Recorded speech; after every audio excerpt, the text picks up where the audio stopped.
काय म्हणाल नेमकं? चर्चा थोडीशी डेडलॉक मध्ये आहे. काय चर्चा झाली आणि काय पॉसिबिलिटीज आहेत? ही चर्चा संपली म्हणजे सगळं काही संपलं नाही, आणखी 4 दिवस हातात आहे सरकार. तर विधानसभेचं सत्र कालच संपलं. आपण बघितलं की 4 दिवस मराठा कुणबी सर्टिफिकेटच्या बाबतीमध्ये खूप मोठी चर्चा 4 दिवस विधानसभेमध्ये त्या ठिकाणी झाली. अनेक सदस्यांनी त्याच्यामध्ये सहभाग नोंदवला, भाषणं केलीत आणि त्यावर काल मुख्यमंत्री महोदयांनी उत्तर त्या ठिकाणी दिलेलं आहे. अतिशय सकारात्मक उत्तर. मुख्यमंत्र्यांनी सांगितलंय की क्युरेटिव्ह पिटिशनच्या माध्यमातून तर आपण पुढे गेलेलोच आहोत. नाताळची सुट्टी असल्यामुळे 2-4 दिवस ते हिअरिंग बंद झालं. त्यानंतर मागासवर्गीय आयोग आपण त्या ठिकाणी नेमलेला आहे. त्याचं काम अतिशय वेगाने चाललेलं आहे. 360 कोटी रुपये त्यांना आपण उपलब्ध करून दिलेले आहेत. मग ते मॅन पॉवर असेल, काही साहित्य असेल, काही सामग्री असेल, त्याच्यासाठी आपण या ठिकाणी देऊ केलेला आहे, दिलेला आहे. मग मला असं वाटतं की या दोन्ही प्रोसिजरच्या माध्यमातून संपूर्ण मराठा समाजाला आपल्याला आरक्षण द्यायचंच आहे. आपण देणार आहोत. मागच्या वेळेला ती देवेंद्रजी असताना दिलेलं होतं, पण ते दुर्दैवाने सरकार बदलल्यामुळे ते टिकू शकलं नाही. हा एक वेगळा भाग आहे. परंतु आता सगळ्या ज्या क्युरीज काढलेल्या त्या माननीय सर्वोच्च न्यायालयाने त्याची परिपूर्णता करून त्या ठिकाणी यावेळेला आरक्षण द्यायचंच आहे. आणि काल माननीय मुख्यमंत्री महोदयांनी हेही सांगितलं की आम्ही दीड महिन्यामध्ये स्पेशल सिटिंग एक अधिवेशन त्या ठिकाणी घेऊन हा मागासवर्गीयाचा रिपोर्ट आला की त्याला आम्ही तात्काळ मान्यता देणार आहोत आणि आरक्षण घोषित करणार आहोत. मला वाटतं सरकार अतिशय सकारात्मक आहे.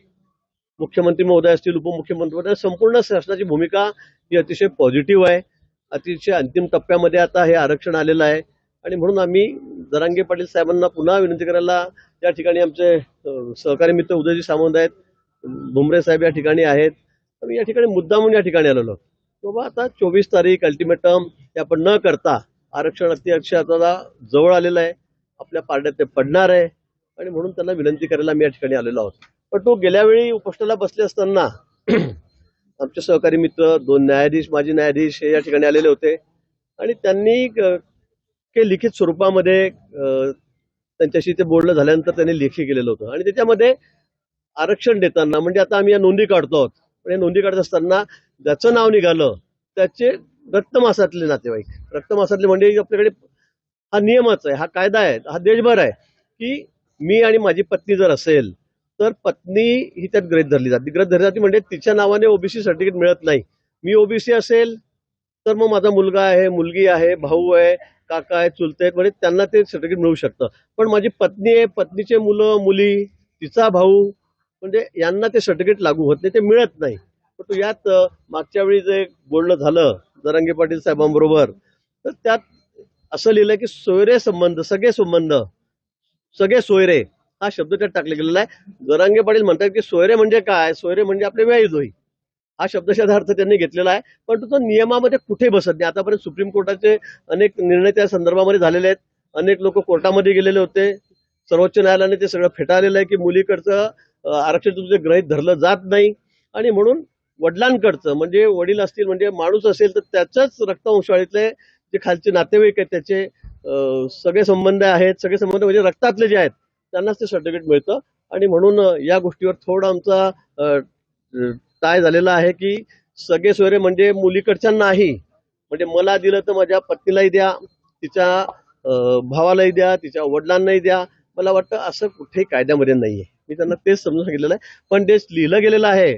मागच्या वेळी आरक्षण सोडताना जे सगळे आमचे सहकारी आलेले होते तर तो सोयरे शब्द त्यांनी पकडल्यामुळे थोडी अडचण या ठिकाणी झाली. पण मला वाटतं तोही प्रश्न कुठेतरी आम्ही त्या ठिकाणी खेळीमेळीच्या वातावरणात संपवू, याच्यामध्ये कुठेतरी तोडगा निघेल आणि आरक्षणाचा पुढचा जो मार्ग आहे तो निश्चित सरकारला पूर्ण करायचा आहे. या फार झालं तर मला वाटतं 2 महिने लागणार नाहीत. पण त्या ठिकाणी मग क्युरेटिव्ह पिटिशन असेल किंवा मागासवर्गीय आयोगाच्या माध्यमातून असेल हा प्रश्न मार्गी लागणार आहे. आणि त्याचबरोबर आपण ज्या नोंदी सगळ्या शोधतो आहोत, अजूनही 2 अहवाल आपल्याकडे आलेले आहेत. न्यायमूर्ती शिंदे रिटायर्ड न्यायमूर्ती आपले जे आहेत त्यांची समिती आहे, त्या संदर्भात मोठं काम करते. रात्रंदिवस त्या संदर्भात काम चाललेलं आहे. अजूनही आपण कोणती दाखले त्या ठिकाणी शोधतो आहोत. पण जे दाखले सापडतील व तो माणूस असेल तर त्याच्या सगळ्या घरच्या लोकांना म्हणजे त्याच्या मुलाला, पुतण्याला, काकांना, चुलत्यांना ते लागू होणार आहे. ते आपण त्या ठिकाणी देणारच आहोत. आणि म्हणून माझी पुन्हा जरांगे पाटलांना विनंती आहे की आपण आता अगदी अंतिम टप्प्यामध्ये आरक्षण आलेलं आहे. हे सगळं म्हणजे आपण एवढा मोठा लढा या ठिकाणी महाराष्ट्र उभा केलेला आहे. भूतन भविष्याचा लढा पण या ठिकाणी उभा केलेला आहे. त्याचं सगळं क्रेडिट आपल्यालाच आहे. खरं म्हणजे सरकार काम करत होतं, दुर्दैवाने ते फेटाळलं गेलं. परंतु आता सुद्धा हे सरकार, आमचं सरकार, माननीय शिंदे साहेब हे या बाबतीमध्ये दोन्ही उपमुख्यमंत्री आमचे या संदर्भामध्ये अतिशय सकारात्मक आहे. कुठल्याही परिस्थितीमध्ये आम्हाला या ठिकाणी आरक्षण द्यायचं आहे आणि हे वाटतं गेलं की ओबीसीच्या आरक्षणाला कुठे धक्का न लागू देता ते आरक्षण आम्हाला द्यायचं आहे आणि म्हणून आपण आम्हाला सहकार्य करावं एवढी विनंती करायला आम्ही या ठिकाणी आलेलो आहोत. कालच मुख्यमंत्री महोदय, दोन्ही उपमुख्यमंत्री महोदय यांच्याशी चर्चा झाली आणि आम्हाला तिघा चौघांना चिवटे पण या ठिकाणी आम्हाला सर्वांना या ठिकाणी पाठवलेलं आहे. भाऊ, आज जरी चर्चा सफल झाली नसली तरी 24 तारखेपर्यंत वेळ कायम आहे, त्याच्यात 1 तासही कमी करणार नाही. आणखी बैठका होतील, आणखी संवाद होईल. मला वाटतं की चर्चेतून मार्ग निघत असतो. मी मागे आपल्याला म्हणालो की असं काही असं चर्चा जर सुरू असली, चर्चेत दार उघडे असले तर मार्ग हा निघतच असतो. इथे कुठेही ते थांबत नाही आणि म्हणून मला वाटतं की या विषयावर आम्ही त्यांच्याशी चर्चा केलेली आहे, त्यांच्याशी सविस्तर बोललेलो आहोत. कारण देशामध्ये असा नियम नाही की नवरा बायको असेल तर बायकोला त्यात गृहीत धरावं नवऱ्याच्या सर्टिफिकेटवर किंवा तिच्या भावाला असेल, तिच्या भाच्यांना असेल, तिच्या आई वडिलांना ते सर्टिफिकेट द्यावं असं कुठेही कायद्यामध्ये नाहीये. हे सगळं मी कायद्याचं सगळं ते जे आहे लिखित तेच त्या ठिकाणी आणलेलं आहे. पण आमच्याकडून जे लिहून दिलं गेलेलं आहे त्यावेळेला सोयरे हा शब्द त्याच्यामध्ये आला आणि त्यामुळे सोयरे म्हणजे कोण तर आपले व्याई आणि या शब्दावर थोडी गाडी आमची अडलेली आहे. पण ते कायद्यात कुठे बसत नाही. ते लिहिलं गेलं असेल पण ते कायद्यामध्ये कुठे कदापि बसत नाही. मी ही भूमिका, आमची स्पष्ट भूमिका जरांगे पाटलांनी सांगितलेली आहे. मला वाटतं ते यावर सकारात्मक विचार करतील आणि या सगळ्या प्रश्नावर मार्ग निघेल. जरांगे पाटील म्हणतात की माझी चूक काही नाही आहे याच्यामध्ये, ते खरं आहे? नाही, चूक नाही. याच्यामध्ये सोयरा शब्द लिहिला गेलेला आहे. आता सोयरा शब्दाचा अर्थ ते घेत आहेत किंवा सोयरा म्हणजे काय. आता दिवशी लिहिताना आपल्या लोकांनी रक्त नात्यातले जे असतील ते सगळे सोयरे. आता रक्त नात्यात त्याच्यात म्हटलेलं आहे पण मग सोयरे रक्त नात्यात येत नाही, हा त्यातला एक विषय. मग त्यांच्या जागी त्यांचं म्हणणं बरोबर आहे, आमच्या जागी आमचं म्हणणं बरोबर आहे. रक्ता नात्यातले सगळे सोयरे. आता सोयऱ्यामध्ये आपलं आहे, माझं आहे म्हणून माझ्या मुलाच्या सासऱ्याला द्यावं किंवा मुलीच्या सासऱ्याला द्यावं किंवा तिच्या भावाला द्यावं असं कुठेही होत नाही. आणि म्हणून असं जर केलं तर मग आणि सगळ्या समाजासाठी आहे. एका समाजासाठी या GR मध्ये याच्यामध्ये अनुसूचित जाती जमाती, ST, NT, VJNT सगळ्यांना आहे. इतर मागासवर्गीय समाजात जेवढ्या जाती आहेत राज्यामध्ये देशात त्या सगळ्यांना हे लागू आहे की महिलेकडे हे आरक्षण जात नाही. मला आठवतं विमल मुंदडा, आमच्या स्वर्गीय विमलताई होत्या, त्यांची केस खूप दिवस सुप्रीम कोर्टामध्ये चालली, अनेक तज्ञ त्याच्यावर लढले पण त्यांना ते लागू झाले. त्यांच्या मुलाचं म्हणणं माझी आई ही मागासवर्गीय आहे, तिने इंटरकास्ट केलं, त्या मुंदडा झाल्यात म्हणजे मारवाडी समाज, पण त्यांचं ओरिजिनल सर्टिफिकेट त्यांचं SCचं होतं, शेड्यूल कास्टचं होतं. त्यांच्या मुलांनी म्हटलं की ते मला लागू व्हावं पण सुप्रीम कोर्टाने ते नाकारलं आणि असं देशामध्ये अनेक उदाहरणं आहेत की ते नाकारले गेलेले आहेत. त्यामुळे सोयरा या शब्दाचा अर्थ इथे जर लावला तर मग सगळं त्यांच्या मुलीकडच्या लोकांना द्यावं लागेल. ते देणं कदापि शक्य नाही आणि हीच भूमिका मी जरांगे पाटलांसाठी सांगितलेली आहे. मला वाटतं त्यावर सकारात्मक विचार करतील. तुम्ही म्हटलं ओबीसीला धक्का न लावता आरक्षण देणार, मात्र पाटलांचं असं म्हणणं आहे आम्हाला आरक्षण पाहिजे तर ओबीसी नाही. मला हे बघा, ओबीसीच्या आरक्षणाला कुठे धक्का लागणार ही आमची स्पष्ट भूमिका आहे. आता जे दाखले मिळत आहेत जे आहेत कुणबी ते ओबीसीच आहेत. मी परत सांगेल की माझ्या मतदारसंघापैकी समजा 1 लाख लोक असतील तर त्यातले 98,000 कुणबीच आहेत, तर ते ओबीसी मध्ये आहेत ना. जे कुणबी दाखले ज्यांचे मिळत आहेत ते ओरिजिनल ओबीसीच आहेत आणि म्हणून आम्ही सगळे कुणबी दाखले शोधून काढतो. रात्रंदिवस ते काम न्यायमूर्ती शिंदेच्या अध्यक्षतेखाली चाललेलं आहे आणि त्यातून जे कुणबी त्या ठिकाणी दाखले मिळत आहेत त्यांना तर देणं बंधनकारकच आहे आणि त्यांच्या रक्तातल्या नातेवाईकांना देणं हे बंधनकारक आहे. पण ते मुलीकडचं नाहीये. म्हणजे आता माझा दाखला मिळाला तर माझ्या बायको ओबीसी नसेल समजा तर तिला ते लागू होत नाही. समजा तिच्या घरच्या लोकांना सुद्धा, तिचे म्हणजे मग भाऊ असतील, तिचे आई वडील असतील, तिचे भाचे असतील, त्यांना लागू करा असा अर्थ ते काढतात. पण तसं शक्य होणार नाही. सोयऱ्याचा अर्थ शब्दशः आपल्याला घेता येणार नाही आणि तो कायद्यामध्ये देशामध्ये कुठे नाही. भाऊ, याच्यामध्ये नोंदीबद्दलचा प्रश्न माझा असा आहे की नोंदी फक्त पुरुषाच्या सापडल्या तरच तुम्ही ग्राह्य धरणार, काही नोंदी महिलांच्या सुद्धा सापडल्या जातात. बघा, आता मी आहे, मला 2 मुली आहेत, त्या दोघी ओबीसी आहेत, ते ओबीसी आहेत ना. पण समजा आता महिला जी असेल तिचं जर तुम्ही म्हणाल तिच्यावरून मुलांना द्या, म्हणजे विमल मुंदडाचं उदाहरण मी पुन्हा तुम्हाला सांगेल की त्यांच्यावरून त्यांच्या मुलाची जात ठरत नाही. आईच्या दाखल्यावरून, आईच्या दाखल्यावरून मुलाची जात ठरत नाही, वडिलांच्या दाखल्यावरूनच ठरते. वडील आता मी समजा ओपन आहे, माझी बायको ओबीसी आहे, तर माझे मुलं ओपनच राहतील, ते ओबीसी मध्ये जाणार नाही. कारण माझं सर्टिफिकेट आहे वडिलांचं ते त्याला लागू होतं, आईचं होत नाही. हा नियम आहे, हा कायदा आहे देशात. त्यामुळे ही अडचण. महिलेची जर नोंद सापडली तर तिच्या वंशावळीमध्ये सुद्धा प्रमाणपत्र देण्यास नकार दिला जातो. तिच्या वंशावळी तिच्या आई वडिलांना नाही होणार, तिच्या मुलांनाही नाही होणार. आता माझ्या मुलींना आहे तर ते आहे, पण माझ्या मुलाचं असेल तर मग तिच्या खाली रक्तदात्यातल्या सगळ्या लोकांना ते लागू होतं. पुरातन नोंदी 54 लाख नोंदी सापडल्या म्हणतात, त्यात नवीन नोंदी किती आणि जुन्या नोंदी किती आहेत? नाही, ती माझ्याकडे आता माहिती नाहीये, पण अजून नोंदी सापडलेल्या आहेत. 2 रिपोर्ट आपल्याला आलेले आहेत. अजून रात्रंदिवस आपण त्या शोधतो आहोत. तो अहवाल लवकरच त्या ठिकाणी अंतिम अहवाल येईल. काल मुख्यमंत्री महोदयांच्या संदर्भामध्ये सांगितलं, तो अजून आम्ही अभ्यास केलेला नाही. म्हणजे मला माहिती आहे वैयक्तिक, पण या संदर्भामध्ये रात्रंदिवस आम्ही ते काम करतोय. अजूनही न्यायमूर्ती शिंदेच्या अध्यक्षाखाली ते काम दररोज चाललेलं आहे. सगळे जिल्हाधिकारी, सगळे अधिकारी, सगळे कर्मचारी हे रात्रंदिवस हे काम करतायत, अतिशय वेगाने काम करतायत. अंतिम अहवाल अजून 2 अहवाल मला येतील असं वाटतंय. मला अजून एक येईल, पुढचा एक येईल.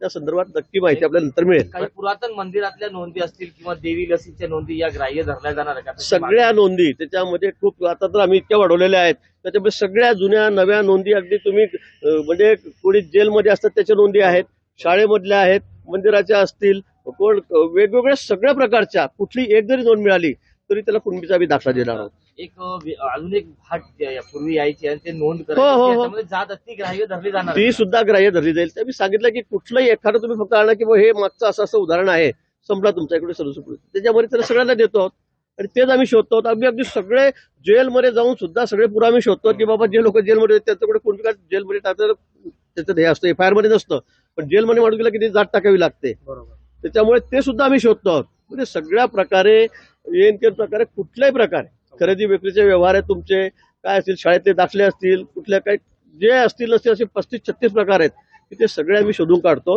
आणि त्याचे जो नोंद सापडेल कुणबी त्याला आम्ही त्याकडे दाखले देतो. त्याला दाखला दिला गेला की मग त्याचे मुलं आहेत, मुली आहेत, चुलते आहेत, त्यांना तो आधार होतो की बाबा माझ्या काकांकडे आहे, माझ्या चुलत्याकडे मला द्यावं, ते लगेच देण्याची त्या ठिकाणी प्रोसिजर, त्या ठिकाणी नियम आहे. मनोज जरांगेंनी मुख्यमंत्र्यांच्या निवेदनावर समाधान व्यक्त केलेलं आहे. सगळ्या गोष्टी त्यांनी अभिनंदन सुद्धा त्यांचं केलेलं आहे. त्यांची एक मागणी आहे की शिंदे समिती ही 24 तारखेची डेडलाईन न ठरवता त्या पुढेही तिनं काम करत राहावं, कारण त्या नोंदी अजून सापडत राहतील, तिला कार्यकाळ. तर ही मागणी तुम्ही लगेच मान्य करू शकता? ती मान्यच आहे. ती मुख्यमंत्री मोदींनी सांगितलेलं आहे की जे शेवटच्या माणसाचा दाखला सापडेपर्यंत, म्हणजे अगदी प्रत्येक कागदपत्राची जी नोंद काय ती आम्ही तपासतो आहोत, सगळ्या प्रकारे तपासतो आहोत आणि ती जोपर्यंत शेवटचा माणूस होती तोपर्यंत ते चालूच राहणार आहे, निरंतर सुरू राहणार आहे. तुम्ही अनेक तोडगे काढलेले आहेत. 24 तारखेपर्यंत वेळ आहे, तोडगा निघेल का तुमच्या मार्फत? नाही, मला वाटतं की खरं हा विषय अतिशय महत्वाचा आहे, अतिशय समाजासाठी अतिशय महत्वाचा आहे आणि त्याच्यामुळे हा आमची अपेक्षा, इच्छा हीच आहे की हे कायमस्वरूपी टिकणारं आरक्षण मिळालं पाहिजे. आता आम्ही म्हणू चला मुलींना पण देऊन टाका, व्याज व्हायला देऊन टाका, हे टिकणार आहे का? हे कायद्याचंच कुठे नाही ना. आणि याचे अनेक दाखले मी सुप्रीम कोर्टामध्ये तुम्हाला देईल की हे कुठेच टिकलेले नाहीयेत. त्यामुळे जे टिकणारं नाहीये ते शक्य नाहीये, ते देता येणार नाही. त्यासाठी पण आग्रह धरू नका. मला वाटतं 1-1.5 महिन्यामध्ये सगळा हा प्रश्न निकाली लागणार आहे, आरक्षण सर्वांच्या पदरात पडणार आहे आणि म्हणून माझी पुन्हा विनंती आहे की आपण थोडा वेळ अजून द्यावा. आणि मुख्यमंत्री महोदयांनी तर शिवाजी महाराजांच्या पुतळ्यासमोर शपथ घेतलेली, एवढ्या लोकांसमोर, लाखो लोकांसमोर, लाखो म्हणजे करोडो लोक बघणार आहेत, ते रेकॉर्ड आहे सगळं. त्यामुळे हे आम्ही करणारच आहोत, पण फक्त ते आम्हाला कायद्याने टिकणारं आरक्षण द्यायचं आहे, त्यासाठी आमची सगळी धडपड आहे. नोटीस मागे घ्या असं मागणी केली आहे. नाही, निश्चित त्या संदर्भामध्ये कसं झालं, यांच्याकडून बातमी आली की सगळे मुंबईकडे चला, ट्रॅक्टरमध्ये एवढं सगळं भरून घ्या, इतके हजाराच्या संख्येत ट्रॅक्टर काढा. तर पोलिसांना थोडी काळजी घ्यावी लागणार आहे. शेवटी एवढे ट्रॅक्टर रस्त्यावर आले, जरांगे पाटलाचा मोर्चा म्हटल्यावर तर आम्हाला थोडी काळजी घ्यावी लागेल. असं थोडंच आहे की ते 10-5 ट्रॅक्टर आले चालत चालत आम्ही बाजूला घे असं होणार आहे का? त्यामुळे पोलिसांना थोडी कायदा कारण सगळी मुंबई सारख्या ठिकाणी तुम्ही म्हटलं की ते जाहीरच केलं, यांनी नाही केलं, सहकार्यांनी केलं, समाज केलं, सोशल मीडियावरती आलं. त्यामुळे पोलिसांना थोडी काळजी घेणं आवश्यक आहे. त्यामुळे थोडेफार सरकारला एवढी धास्ती आहे मनोज जरांगे पाटलाच्या आंदोलनात. आता तुम्हीच दाखवताय तर आम्ही काय. सर, आपका कहना है कि ओबीसी को धक्का न लगाते हुए मराठाओं को आरक्षण देंगे, लेकिन दूसरी तरफ आप ये भी कहते हैं कि कुंभी जो है वो ओबीसी में है. तो है ना, कुणबी ओबीसी में ही है, जिनकी नोंद है कुणबी करके वो सब ओबीसी है. मैंने मेरे कॉन्स्टिट्यूशन से कहा कि मेरे अगर 1 लाख लोग हैं तो 90,000 लोग ये कुणबी है. आप विदर्भ में जाओगे तो वहाँ 100% लोग कुणबी है, तो ऑलरेडी ओबीसी में है, तो उनके लिए किसी की मतलब शिकायत नहीं है बाकी लोगों की. लेकिन जो सरसकट का विषय था कि सबको दे दो, इस विषय से लेके थोड़ी मतलब आपत्ति थी. तो इसीलिए अभी जो कुणबी है जिनकी नोंद पुरानी 1967 के पहले की जो है, तो पूरा हम लोग सर्च कर रहे हैं. हमारी जिला प्रशासन जो है वो इसी काम में लगा हुआ है और जिनकी नोंद कहीं ना कहीं मिलेगी उनको हम कुंडी का दाखला दे रहे हैं। आप बहुत उम्मीद से आए थे यहाँ पर कि आपकी बात बन जाएगी, लेकिन क्या हुआ? नहीं, बिल्कुल बनेगी। हम कहाँ ना उम्मीद होकर जा रहे हैं। 24 तारीख तक हम बिल्कुल उम्मीद लेके बैठे हैं यहाँ पर, जरूर इसमें से कोई ना कोई रास्ता निकलेगा। और मैं ये समझता हूँ कि हर बात का, हर समस्या का हल जो है वो चर्चा से निकलता है। हम लोग अगर उधर बैठ जाएंगे, तुमको जो करना तुम करो, ये बोले कि तुम नहीं देते तो मत दो, हम बोले कि हम नहीं आते, तो ऐसे से थोड़ी हल निकलेगा। तो इसलिए मुझे ऐसे लगता है कि समस्या जो है उसका हल चर्चा से निकलते रहता है और मुझे पूरी अपेक्षा है, गारंटी है कि इस समस्या का हल, ये समस्या नहीं है लेकिन इस विषय का हल भी जरूर निकलेगा। मराठा समाज के कुछ लोगों पर कानूनी कार्रवाई हुई थी, वो वापस भी ली गई है। वापस? हाँ, वापस कुछ केसेस लिए गए हैं इस तरह। नहीं चल रहा है तो उन्होंने भी, बजरंगी पाटिल साहब और हमारी भी जो पीछे हम लोग, मैं 3 बार आके गया था तब भी हमारी ये बात हुई थी। इसके बारे में तो सरकार भी पहल कर रही है, इनका जो कहना है वो भी हम उसके बारे में जरूर कोशिश कर रहे हैं। पाटील पुढे यात महाजन सर, 1921ला मुंबई हायकोर्टाचा निर्णय की मराठी आणि कुणबी एकच आहे, तर याच्यावर काय निर्णय घेणार? नाही, आता तसा निर्णय सगळे एकत्र असं करता येणार नाही। कायद्याने सगळ्या मुंबई गोष्टी, हायकोर्टाचा निर्णय कायद्याने सगळ्या गोष्टी तपासल्या जात आहेत। त्याच्यामध्ये मोठमोठे न्यायमूर्ती आहेत, मोठमोठे जस्टिस आहेत, भोसले साहेब आहेत, म्हणजे अनेक लोक त्याच्यावर काम करतायत। मी काही एवढा कायदा नाही किंवा नोंद आहे तर मला माहिती तुम्ही सांगतायत ते काय तर, पण याच्यावर दिल्ली सारख्या सुप्रीम कोर्टामध्ये खूप सगळ्या देशातले सगळे तज्ञ मंडळी आहेत, वकील आहेत, ऍडव्होकेट आहेत, विषयावर काम करतायत। त्यामुळे ते सांगतील या विषयावर, तसं जर असतं ते होण्यासारखं सर आता होऊन गेलं असतं। मुंबई काही अडचण असेल, मुंबई हायकोर्टाच्या गॅजेटियर मध्ये नोंद येते. ते कायदेतज्ञ आहेत, ते अभ्यास करतायत। लोकशाही मराठी ऐका, पहा, जागरूक रहा।